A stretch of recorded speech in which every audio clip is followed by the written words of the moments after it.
प्यारे विद्यार्थियों, छोटे भाइयों बहनों, मिशन इंस्टीट्यूट प्रयागराज में आपका स्वागत है। आइए आज के घटनाक्रम पर हम लोग चर्चा करते हैं और उससे पहले हम आपसे निवेदन करेंगे कि तेजी से सभी अपने दोस्तों को, पारिवारिक लोगों को और जो प्रतियोगी परीक्षाओं से जुड़े हुए लोग हैं उन्हें फटाक से इसका लिंक शेयर कर दीजिए ताकि सभी लोग जुड़ जाए।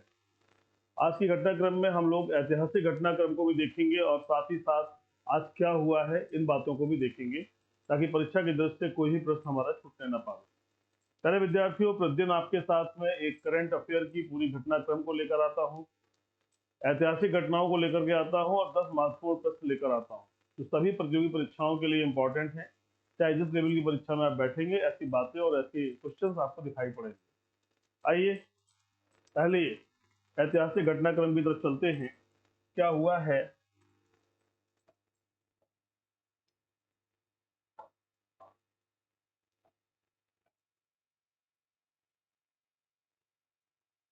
आज 22 दिसंबर के दिन 1241 में मंगोल के प्रमुख लेफ्टिनेंट बहादुर तैर हुलागू खान ने लाहौर पर हमला किया था, ये ध्यान रखेंगे।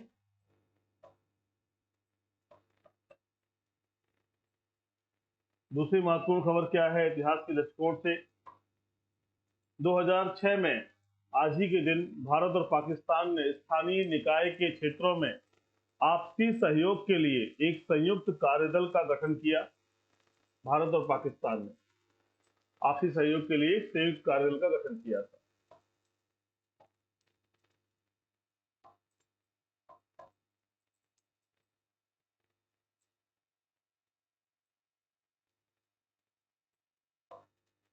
आज के दिन 1851 में देश में पहली मालगाड़ी रुड़की से चलाई गई।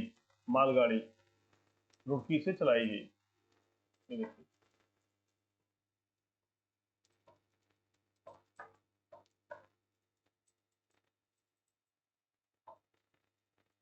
1966 में जवाहरलाल नेहरू विश्वविद्यालय नई दिल्ली की स्थापना जेएनयू अधिनियम के अंतर्गत भारतीय संसद द्वारा की गई।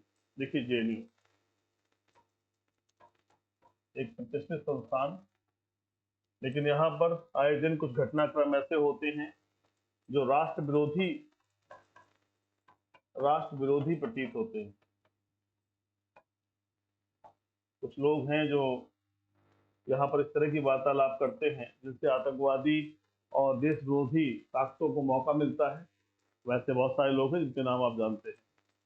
जब अफजल गुरु को फांसी हुई थी तो यहाँ से बहुत स्टेटमेंट आए थे, तो ये कितने अफजल मारोगे, हर घर से अफजल निकलेगा। तो ये सभी चीजें ये शोभा नहीं देती। ये देश का बहुत ही सम्मानीय रिस्पेक्टेड संस्थान है। यहाँ पर कम से कम इस तरह के लोगों को थोड़ा सा अवॉइड किया जाना चाहिए। आइए महत्वपूर्ण घटनाक्रम की तरफ चलते हैं। सारे विद्यार्थियों, जिन्होंने अभी तक मिशन इंस्टीट्यूट प्रयागराज के चैनल को सब्सक्राइब नहीं किया है या से बेल आइकन को प्रेस नहीं किया है तो प्लीज प्रेस कर दीजिए ताकि सारी सूचनाएं आप तक आसानी से पहुंच सके, नोटिफिकेशन आप तक पहुंच सके। पहली घटनाक्रम क्या है? भारत 2031 तक 20 नए परमाणु ऊर्जा संयंत्र इकाइयों को चालू करेगा। एक क्वेश्चन तो आपका यही हो गया कि किस सन तक? तो 2031 तक 20 नए परमाणु ऊर्जा की बात हो रही है। 20 नए परमाणु ऊर्जा संयंत्र इकाई से 15,000 मेगावाट, ये भी तीसरा क्वेश्चन हो गया आपका। 15,000 मेगावाट बिजली उत्पादन क्षमता बढ़ेगी। गुजरात के काकरापार में 2023 में परमाणु ऊर्जा संयंत्र की 700 मेगावाट इकाई के चालू होने की उम्मीद है। गुजरात के काकरापार में ये क्वेश्चन एक बनता है, यहाँ से 2023 में ही 700 मेगावाट की एक इकाई चालू हो जाएगी। कलपक्कम में 500 मेगावाट का प्रोटोटाइप फास्ट ब्रीडर रिएक्टर 2024 में चालू हो जाएगा। ये 2024 का टाइमिंग है। कुडनकुलम में 1000 मेगावाट की 2 इकाइयां 2025 तक चालू हो जाएंगी। कुडनकुलम में 1000 मेगावाट की 2025 तक हो जाएंगी। और राजस्थान के रावत भाटा में 700 मेगावाट की 2 इकाइयां 2026 तक पूरी हो जाएंगी। 2029 तक हरियाणा के गोरखपुर में 700 मेगावाट की 2 इकाइयों का पूरा होने की उम्मीद है। तो देखिए प्यारे विद्यार्थियों, कई क्वेश्चन यहाँ पर हो गए। पहला क्वेश्चन तो युवा की कब का लक्ष्य है, 2031 का है। कितने नए प्रोजेक्ट हैं, 20 नए प्रोजेक्ट हैं, ध्यान दीजिएगा। और कितने मेगावाट की बात है, तो 15,000 मेगावाट विद्युत उत्पादन लक्ष्य है। अब 2023 में कहां पर हो रहा है, काकरा पार, काकरा पार यहां पर कितना हो रहा है आपका, यहां पर हो रहा है 700 मेगावाट। फिर 2024 का लगा हुआ है, इसी के बाद 2024 में आ रहा है कलपक्कम में, कलपक्कम में यहां पर कितना है, 500 मेगावाट, ध्यान रखिएगा। इसी प्रकार 2025 में कुडनकुलम में है, यहां पर कितना है, 1000 मेगावाट की 2 इकाइयां हैं। और इसी प्रकार से 2026 में आप देखोगे राजस्थान के रावत भाटा में है, रावत भाटा, यहां पर कितना है, 700 मेगावाट। ठीक है, तो ये सारी चीजें क्या बताती हैं। और 2029 का भी देख लीजिए, 2029 में हरियाणा में ये कितना है, 700 मेगावाट। इस तरह से एक वेल प्लान्ड तरीके से, एक बहुत बड़े तरीके से 2031 तक हमारी ऊर्जा आवश्यकताओं की पूर्ति के लिए 20 नए प्रोजेक्ट लगाए जा रहे हैं। तो इन सब बातों को अपने हिसाब से नोट्स बना लीजिए, ताकि जब भी परीक्षा में कोई चीज पूछी जाए तो आपको आसानी से बन सके। आइए देखते हैं अगले घटनाक्रम की तरफ।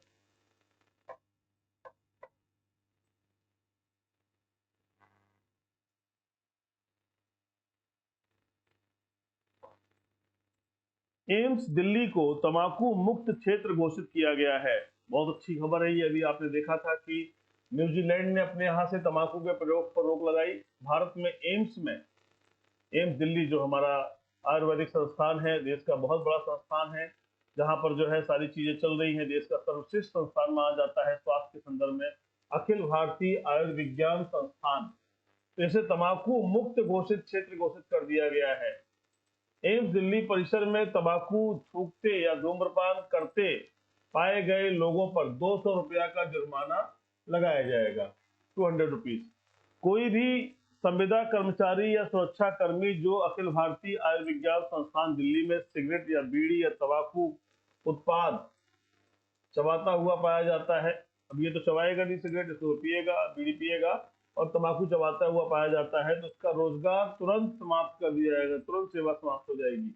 यदि कोई स्थायी कर्मचारी या चिकित्सक ऐसा करता पाया जाता है तो उसे ज्ञापन दिया जाएगा। इनकी भी समाप्त कर देना चाहिए, लेकिन इनका ज्ञापन दे रहे हैं और उनके खिलाफ अनुशासनात्मक कार्रवाई होनी चाहिए। तो चिकित्सक और जो कर्मचारी है उनके लिए भी तत्काल कार्रवाई होनी चाहिए, तत्काल उनका डिमोशन होना चाहिए या कोई कड़ी कार्रवाई होनी चाहिए। ऐसा कुछ होता तो अच्छा लगता, क्योंकि ये तो कहीं ना कहीं इनजस्टिस लग रहा है। लेकिन ठीक है, फिर भी तंबाकू मुक्त क्षेत्र घोषित किया गया है। तो सबसे पहले तो आपके लिए हो गया कि किसको किया गया है, एम्स को किया गया है। क्या किया गया है, तंबाकू मुक्त घोषित किया गया है, ठीक है ना। और अगर कोई पाया जाएगा तो उस पर 200 रुपया जुर्माना लगेगा। और अगर संविदा कर्मी है, कॉन्ट्रैक्ट पर है, तो उसकी नौकरी ही खत्म हो जाएगी, नौकरी खत्म। और बाकी अगर स्थायी वाले हैं या डॉक्टर साहब लोग हैं, तो इनको लोगों को क्या करना है, ज्ञापन दिया जाएगा, ज्ञापन, मेमोरेंडम दिया जाएगा कि आपके खिलाफ ये चीजें हैं। और अगर आवश्यकता हुई तो डिसिप्लिनरी एक्शन भी लिया जा सकता है, ऐसा कुछ भी प्रावधान है। तो ये आपके लिए एक इंपॉर्टेंट हो गया, परीक्षा के लिए ध्यान रखिएगा, आ सकता है। तीसरी महत्वपूर्ण खबर पर आ जाइए। भारतीय रेलवे ने कटरा बनिहाल खंड पर तुम्बर और खारी स्टेशनों के बीच एस्केप टनल T49 बनाकर एक और उपलब्धि हासिल की है।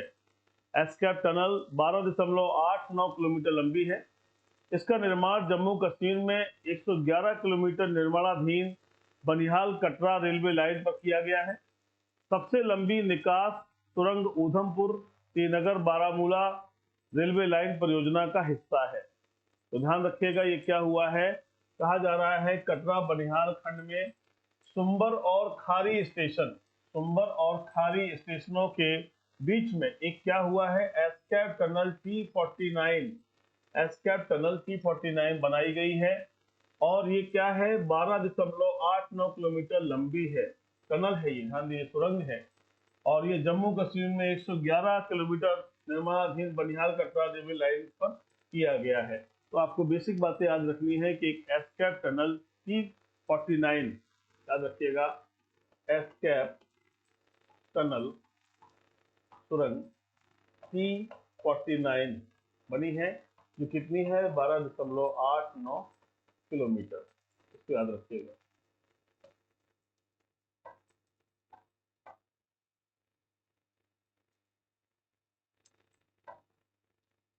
अखिल भारतीय आयुर्वेद संस्थान ने विभिन्न महाद्वीपों में आयुर्वेद को बढ़ावा देने के लिए क्यूबा के चिकित्सा विज्ञान विश्वविद्यालय के साथ, देखिए अखिल भारतीय आयुर्वेद संस्थान ने क्या किया है, विभिन्न महाद्वीपों में आयुर्वेद को बढ़ावा देने के लिए क्यूबा के चिकित्सा विज्ञान विश्वविद्यालय के साथ एक समझौता ज्ञापन पर हस्ताक्षर किए हैं और सहयोगी कार्यक्रम को आगे बढ़ाने के लिए 5 और वर्षों के लिए रोजनबर्ग यूरोपियन आयुर्वेद अकादमी, अगले 5 वर्षों को बढ़ाने के लिए क्या है, रोजनबर्ग यूरोपियन आयुर्वेद अकादमी जर्मनी के साथ में समझौते को आगे बढ़ाया है। इस समझौते पर 9वीं विश्व आयुर्वेद कांग्रेस और आरोग्य एक्सपो के दौरान हस्ताक्षर किए गए हैं।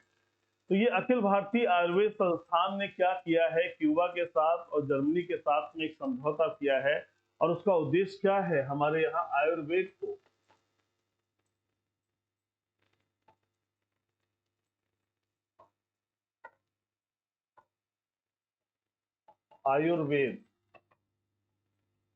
को बढ़ावा देना। कहां पर, क्यूबा और जर्मनी, इन दोनों बातों को याद रखिएगा, ठीक है।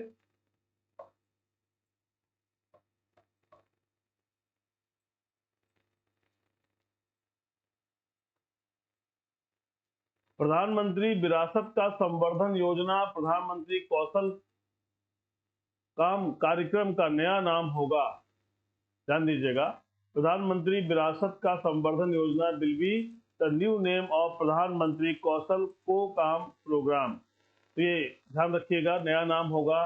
प्रधानमंत्री ने 15वें वित्त आयोग की अवधि के लिए योजना को मंजूरी दे दी है। पीएम विकास का उद्देश्य है कौशल विकास, शिक्षा, महिला नेतृत्व, उद्यमिता के घटकों का उपयोग करके अल्पसंख्यकों, विशेष रूप से कारीगर समुदाय की आजीविका में सुधार ला। तो ये जो कौशल विकास है, ये डिफरेंट तरीके से चीजें हो रही हैं और इसका उद्देश्य ही है हमारे अंदर कौशल का विकास करना, कौशल विकास। और इस संदर्भ में जो है आपने देखा है बहुत तरह की कौशल की बातें हो रही हैं और उत्तर प्रदेश में भी इस दिशा में काफी चीजें हो रही हैं। एक जिला एक उत्पाद जैसी चीजें आ रही हैं, तो उसमें बहुत सारी चीजें डेवलप भी हो रही हैं और नए तरह से कारीगर को काम करने के अवसर मिल रहे हैं। तो ये एक बड़ी योजना है, इसी संदर्भ में वार्तालाप की। 15वें वित्त आयोग में इसके लिए अनुमति मिली है। आइए, लोकसभा ने संविधान अनुसूचित जनजाति आदेश तीसरा संशोधन विधेयक 2022 पारित किया है। विधेयक संविधान आदेश 1950 में संशोधन करेगा। देखिए क्या हुआ है कि अनुसूचित जनजाति आदेश तीसरा संशोधन आया है 2022 में और इसका उद्देश्य क्या है कि जो हमारा विधेयक संविधान आदेश 1950 में संशोधन करेगा, यानी कुछ नई चीज जुड़ने जा रही है। और वो देखिए क्या है, कौन सी जनजाति है। हिमाचल प्रदेश के सिरमौर के ट्रांसगिरी क्षेत्र में हट्टी समुदाय, याद रखिएगा इसको, हट्टी समुदाय को राज्य की अनुसूचित जनजाति सूची में शामिल करने के लिए इसे पारित किया गया है। जनजातीय मामलों के मंत्री अर्जुन मुंडा ने कहा कि हिमाचल प्रदेश के ट्रांसगिरी के 4 ब्लॉकों से सीमा साझा करने वाले लोगों के रिश्तेदार उत्तराखंड में अनुसूचित जनजाति के रूप में पहचाने जाते हैं। तो ध्यान रखिएगा क्या कहा जा रहा है, कौन सी जनजाति है, हट्टी जनजाति। इसके संदर्भ में सारी बातें हुई हैं, इसीलिए ये विधेयक आया हुआ है और ये संशोधन हो रहा है ताकि इन लोगों को भी जो सुविधाएं और जो सारी चीजें मिलनी है वो मिल सके। कारण क्या है कि उत्तराखंड में जो इससे जुड़ने वाले ब्लॉक हैं, कहा जा रहा है ट्रांसगिरी के 4 ब्लॉकों से सीमा साझा करने वाले लोगों के रिश्तेदार उत्तराखंड में अनुसूचित जनजाति के रूप में पहचाने जाते हैं। यानी उत्तराखंड में अनुसूचित जनजाति है तो हिमाचल में भी उसको अनुसूचित जनजाति का दर्जा मिल जाए, इसलिए यह संशोधन आया है।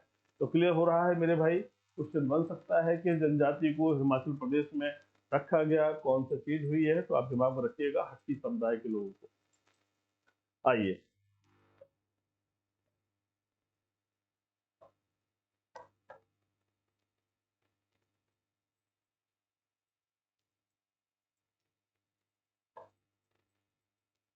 नई 3 पार्टी गठबंधन सरकार का नेतृत्व मेटे फ्रेडरिक्सन करेंगी।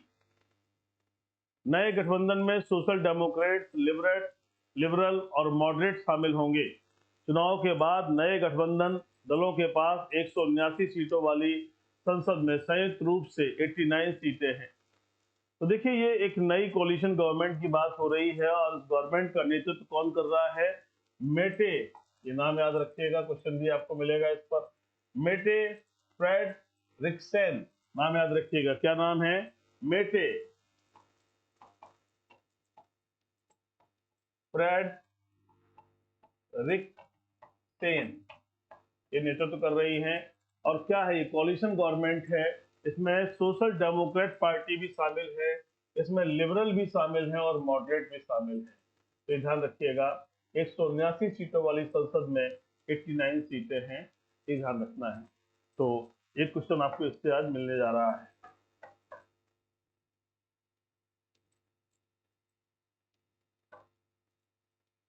NIT मणिपुर के निदेशक गौतम सूत्रधार और NHIDCL के प्रबंध निदेशक चंचल कुमार के बीच समझौता ज्ञापन पर हस्ताक्षर किए गए।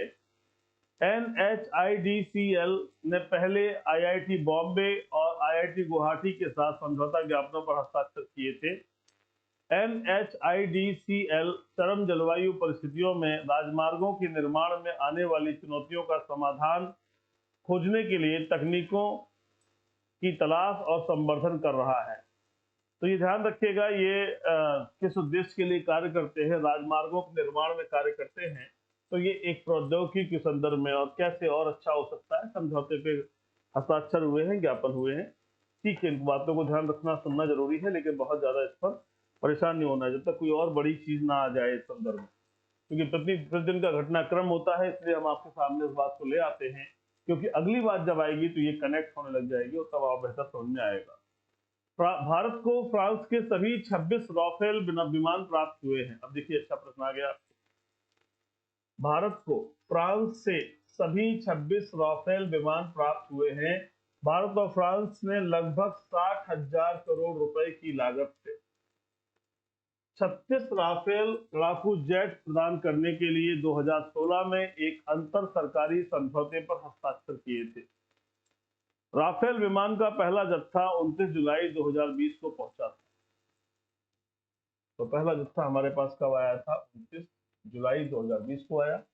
और अब हमारे पास आज की तारीख में पूरे के पूरे फ्रांस, पूछा जाता है कि फ्रांस से कौन सा विमान कहां से है, तो राफेल कहां का है? फ्रांस का है।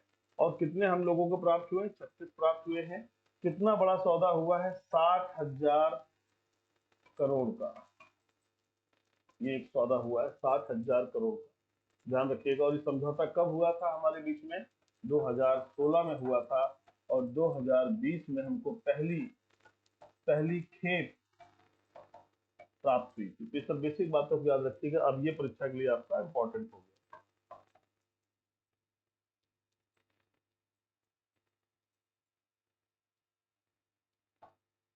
अंतरराष्ट्रीय टेनिस महासंघ ने इगा स्विटेक और राफेल नडाल को 2022 ITF वर्ल्ड चैंपियनशिप के रूप में सम्मानित किया। इगा स्विटेक और राफेल नडाल, इन दोनों के नाम याद रखिएगा। इन्हें क्या किया है? वर्ल्ड चैंपियनशिप में सम्मानित किया है अंतरराष्ट्रीय टेनिस महासंघ ने। अब आइए क्वेश्चन की शुरुआत हो रही है। और क्वेश्चन कौन कौन से हैं, क्या क्या हैं, आपके सामने आने जा रहे हैं। फटाफट देखिए और जवाब दीजिए। सारे विद्यार्थियों, प्रतिदिन 10 क्वेश्चन लेकर आपके सामने आता हूं और उद्देश्य होता है कि आप करंट के हर क्वेश्चन से रूबरू रहें।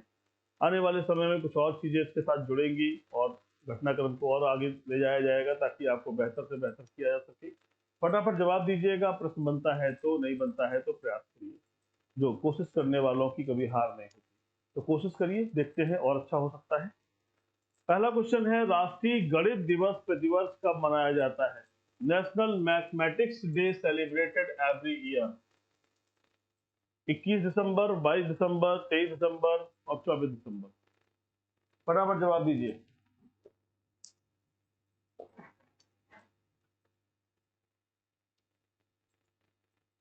प्यारे विद्यार्थियों, इसका सही आंसर है 22 दिसंबर। कब दिया जाता है? 22 दिसंबर, याद रखिएगा। ठीक है, ये देखिए श्रीनिवास रामानुजम जी का फोटो लगा है, इनकी बर्थ एनिवर्सरी है, इसी संदर्भ में चीजें होती हैं।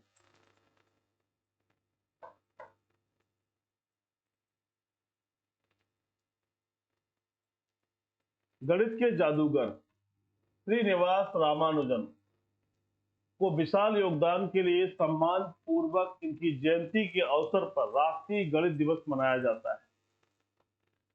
श्रीनिवास रामानुजन का जीवन महत्वपूर्ण पाठ सिखाता है। गणित का मानवता के विकास में बड़ा महत्व है। इस महत्व के प्रति लोगों के बीच जागरूकता पैदा करना राष्ट्रीय गणित दिवस का मुख्य उद्देश्य है। गणित के प्रति, बिना गणित के जीवन नहीं चलता है। गणित जीवन का एक अभिन्न हिस्सा है। हमारे जीवन में हर कार्य में कहीं ना कहीं विज्ञान और गणित का योगदान है। हाँ, बस आदमी आपस में गणित ना करे, गणित को गणित की तरह समझे, जीवन में अप्लाई करे, चीजों के लिए करे तो अच्छा है। तो यहाँ ध्यान दीजिएगा, ये आपका था पहला क्वेश्चन।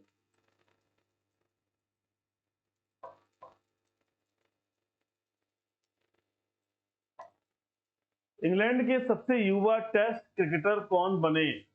देखिए इनका फोटो भी आपके सामने आ गया, फटाफट बताइए। इंग्लैंड के सबसे युवा टेस्ट क्रिकेटर कौन बने हैं? Option A Rehan Ahmed, option B Brian Close, option C Alex Helms, option D James wins.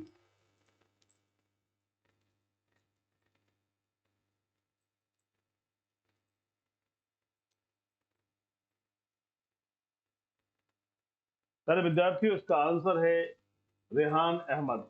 क्या नाम है? रेहान अहमद, ये नाम, ये याद रखिएगा, परीक्षा के लिए इंपॉर्टेंट हो सकता है। सबसे युवा टेस्ट क्रिकेटर हैं ये।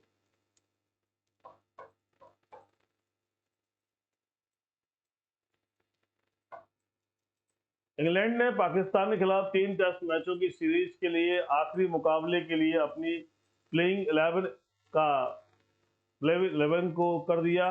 कप्तान बेन स्टोक्स ने टीम की घोषणा करते हुए बताया कि इस मैच में leg spinner Rehan Ahmed debut करेंगे। रेहान अभी 19 साल के भी नहीं है, वह इंग्लैंड के सबसे युवा टेस्ट क्रिकेटर बनने वाले हैं। तो ये सबसे युवा टेस्ट क्रिकेटर बनने जा रहे हैं कौन? Rehan Ahmad.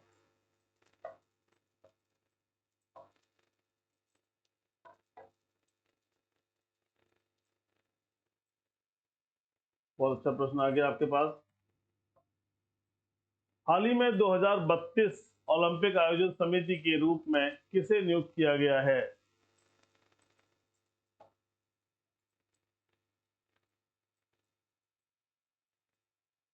Who has been appointed as the CEO of the 2032 Olympic Organizing Committee?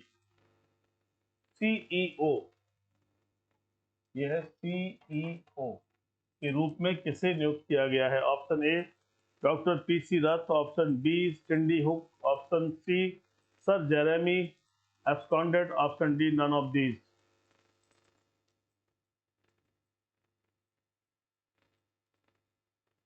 सारे विद्यार्थियों, इसका सही आंसर है बी सिंडी हुक। क्या है? सिंडी हुक,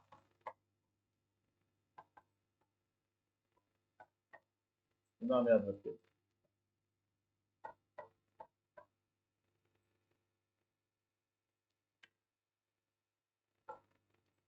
अमेरिकी कार्यकारी सिंडी हुक को ब्रिस्बेन में 2032 ओलंपिक और पैरालंपिक खेलों के लिए आयोजन समिति के उद्घाटन सीईओ के रूप में नियुक्त किया गया है। आयोजन समिति ने 6 महीने में 50 उम्मीदवारों से उलझने के बाद नियुक्ति की घोषणा की है।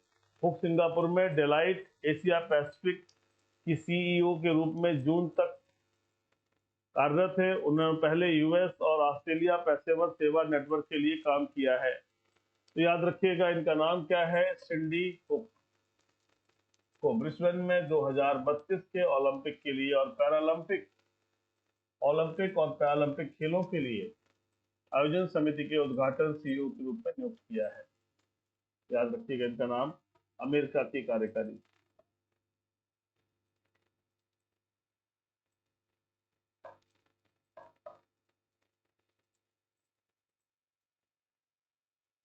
बहुत अच्छा प्रश्न आपके पास आ गया है, क्योंकि थोड़ा सा कठिन भी लगेगा।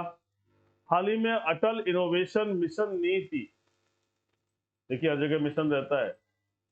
हाल ही में अटल इनोवेशन मिशन नीति आयोग द्वारा यूएनडीपी इंडिया द्वारा एशिया पैसिफिक की सबसे बड़ी युवा नवाचार पहल यूथ को लैब का कौन सा संस्करण संयुक्त रूप से लॉन्च किया गया है?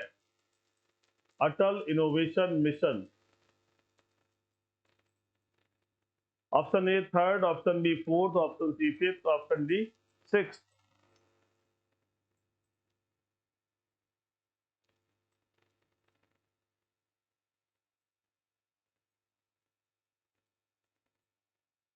jointly launched by UNDP, Atal Innovation Mission, NITI Aayog recently. अरे विद्यार्थियों, इसका सही आंसर है सी फिफ्थ।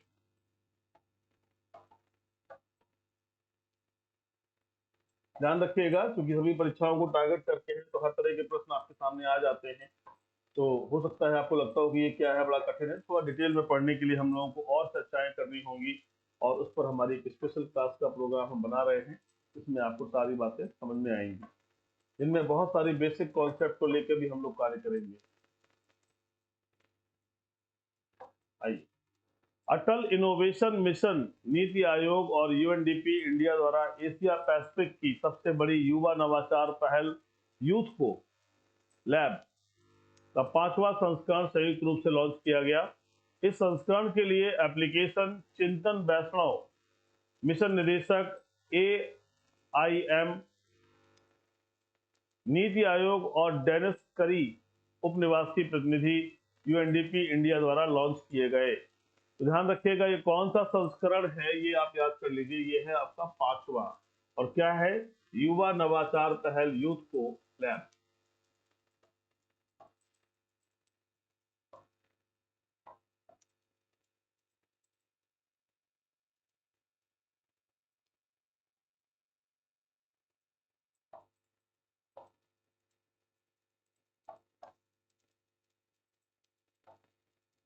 जोस बटलर और सिद्रा अमीन को किस महीने के लिए ICC player of the month पुरस्कार मिला है?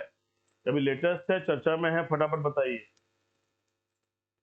प्लेयर ऑफ द मंथ का अवार्ड किसे मिला है? सिद्रा अमीन को मिला है और जोस बटलर को मिला है। सिद्रा अमीन पाकिस्तान की हैं और जोस बटलर इंग्लैंड के हैं। फटाफट जवाब दीजिए प्यारे विद्यार्थियों। इसका आंसर है नवंबर महीने के लिए।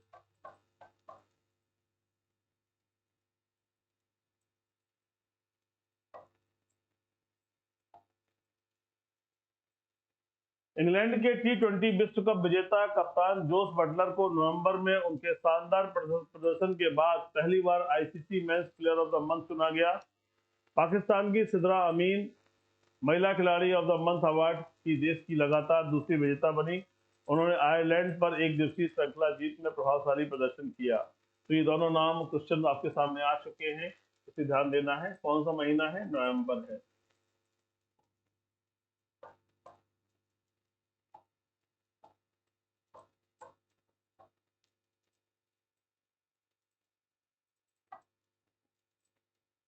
हाल ही में किस राज्य सरकार द्वारा 10 लाख से अधिक लोगों को लाभान्वित करने के लिए अरुणोदय 2.0 योजना शुरू की गई? ये बहुत अच्छा प्रश्न है, ध्यान रखिएगा, ये आपके लिए इंपॉर्टेंट हो गया है।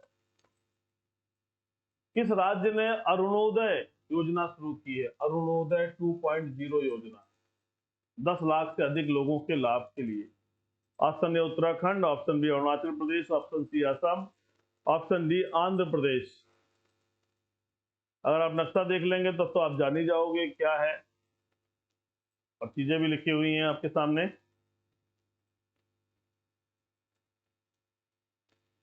अरुणोदय।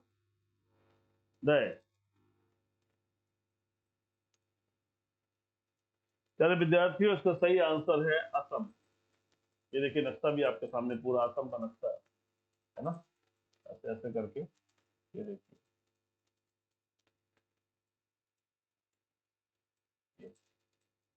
चलिए,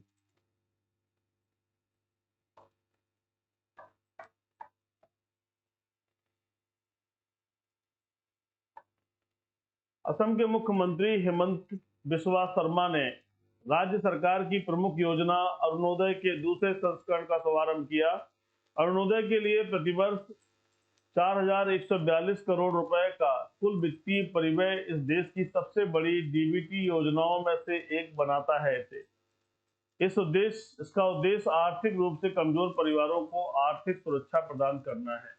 तो इसके लिए प्रतिवर्ष क्या है, इतना बड़ा एक अमाउंट है, 4,142 करोड़ रुपए का कुल वित्तीय परिव्यय है, और इसी वजह से इसे नंबर 1 बना देता है, बड़ा बना देता है, ध्यान रखिएगा। इसका उद्देश्य क्या है? आर्थिक रूप से कमजोर परिवारों को आर्थिक सुरक्षा प्रदान करना।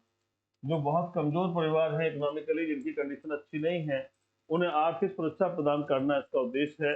और असम के मुख्यमंत्री कौन है? आप उनका नाम जानते हैं, हेमंत बिस्वा शर्मा।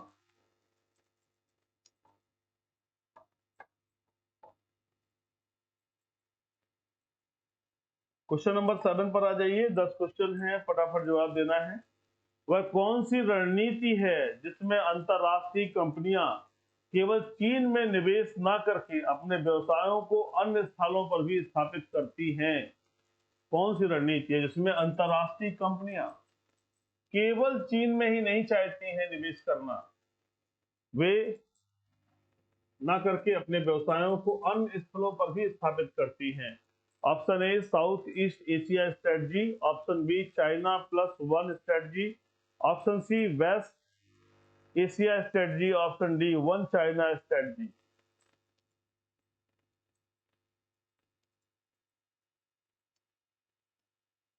बहुत बड़ा निवेश चाइना में होता है, और सभी कंपनियां, बड़ी बड़ी जितनी भी कंपनियां हैं, आप देख ही रहे हो, सभी बड़ी कंपनियां वहां पर निवेश करती हैं। लेकिन अभी एक स्ट्रेटजी के तहत काम हो रहा है, सिर्फ चाइना ही नहीं, कहीं और भी निवेश करेंगे। तो वो स्ट्रेटजी कौन सी है? आंसर है B, China plus one strategy. याद रखिएगा, चाइना प्लस वन स्ट्रेटजी, ये है इसका आंसर।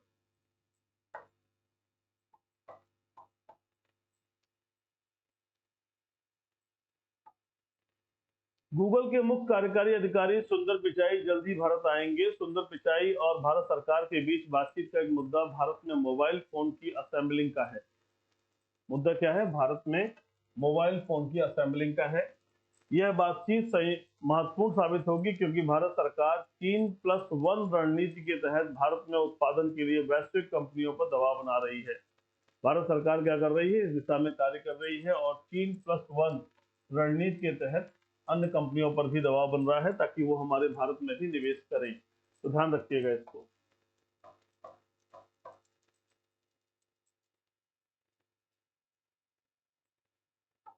क्वेश्चन नंबर 8, हाल ही में इंडियन एनर्जी एक्सचेंज लिमिटेड किस देश का पहला कार्बन न्यूट्रल पावर एक्सचेंज बन गया है? इंडियन एनर्जी एक्सचेंज लिमिटेड किस देश का पहला कार्बन न्यूट्रल पावर एक्सचेंज बन गया है? Option A India, option B America, option C Australia, option D Japan.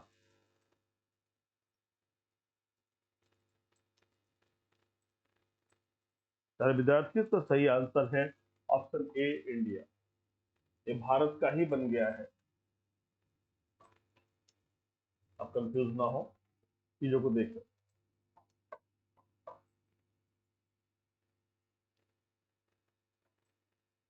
Indian energy exchange limited ने कहा कि अपने कार्बन उत्सर्जन को कम या ऑफसेट करने के लिए बाजार आधारित व्यापार योग्य उपकरणों का उपयोग करके देश का पहला कार्बन न्यूट्रल पावर एक्सचेंज बन गया है।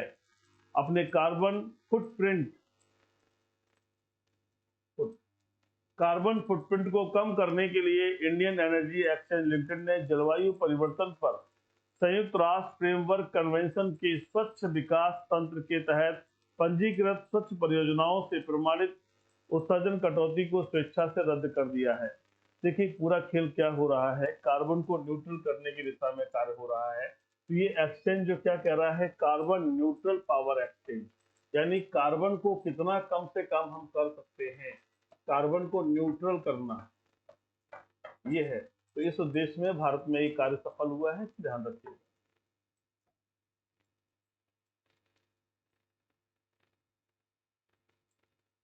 ये तो बहुत अच्छा प्रश्न आ गया, फटाफट जवाब आप दे भी देंगे इसका। निम्नलिखित में से कौन सा चैनल नहर इंग्लैंड के दक्षिणी तट को फ्रांस के उत्तरी तट से अलग करता है? Which of the following channels separates the southern coast of England from the northern coast of France? Option A Panama canal, option B Suez canal, option C North canal, option D English channel. Pick भी आपके सामने आ रही है, बताइए।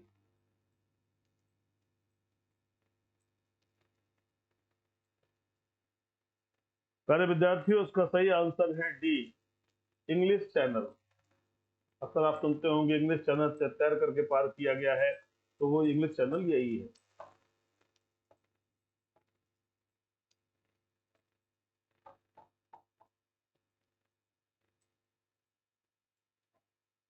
हाल ही में English channel के ठंडे पानी में एक छोटी नाव के डूबने से 4 प्रवासियों की मौत हो गई। इंग्लिश चैनल अटलांटिक महासागर की एक शाखा है।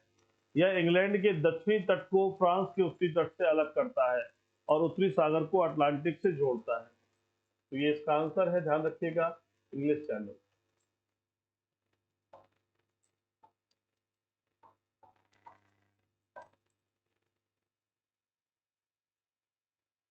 Last question of the day क्या है, ध्यान दीजिए, बताइए फटाफट। मैंने आपसे कहा था, हाल ही में डेनमार्क में किसने विपक्ष के साथ मिलकर नई सरकार का गठन किया है?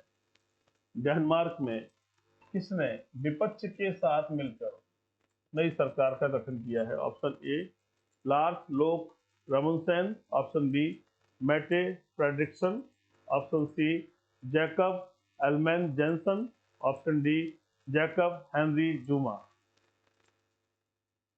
बहुत अच्छा प्रश्न है, ये तत्काल का लेटेस्ट क्वेश्चन है और ये आपसे पूछा भी जा सकता है। सारे विद्यार्थियों, इसका सही आंसर है मैटे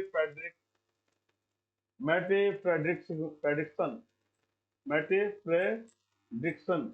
इनका नाम याद रखिएगा, ये महिला हैं जो विपक्ष के साथ मिलकर के सरकार बनाई है, इसे याद रखिएगा।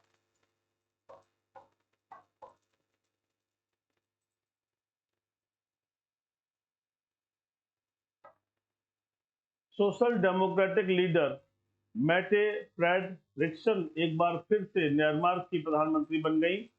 डेनमार्क में नवंबर में जनरल इलेक्शन संपन्न हुए थे, इसके बाद से बातचीत का दौर जारी था। लिबरल पार्टी के विपक्ष के लीडर जैकब एलमैन जेंसन उप प्रधानमंत्री बने हैं। साथ ही फार्मर पीएम, जो पहले प्रधानमंत्री थे, फार्मर पीएम और मॉडरेट पार्टी के लीडर लार्स लोके रामुनसेन को विदेश मंत्री नियुक्त किया गया है। तो ये देखिए मिलजुल करके पूरा काम हो गया है और ये विपक्ष के साथ एक एडजस्टमेंट हुआ है जिसके तहत सारी चीजें हुई हैं।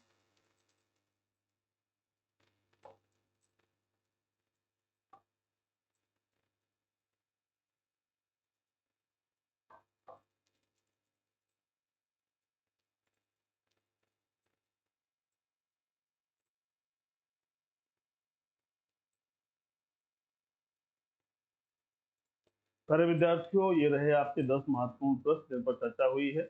प्रश्नों का स्तर कभी आपको बहुत आसान और कभी थोड़ा सा टेक्निकल लग सकता है, क्योंकि जो कलेक्शन है वो सभी उद्देश्यों को ध्यान में रखकर किया जा रहा है। और निरंतर प्रयास होता है कि आपको सारी चीज़ें डे बाय डे कलेक्ट करके दी जाए, ताकि करंट की बातें जो आपको जाननी चाहिए वो आप तक पहुँच सके। तो इस दिशा में एक सार्थक प्रयास हो रहा है।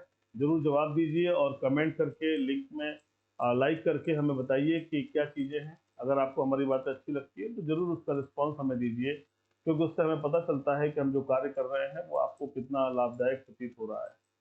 तैयारी बनाए रखना है, करना है, जूझना है, सामना करना है, क्योंकि जो करेगा, जो लड़ेगा, वही आगे बढ़ेगा। ये एक सोच है और हमेशा सही साबित हुई है। अपना ख्याल रखिए। जीवन पथ पर बढ़ने के लिए प्रयास करना बहुत ज़रूरी है। थोड़ा-सा शरीर को कष्ट देना होगा, थोड़ा-सा संघर्ष करना होगा जीवन से, परिस्थितियों से थोड़ा संघर्ष करना होगा, क्योंकि सपने अगर बड़े हैं, तो लड़ाई भी बड़ी होती है। यही सोच के चलना होगा। अपना ख्याल रखिए।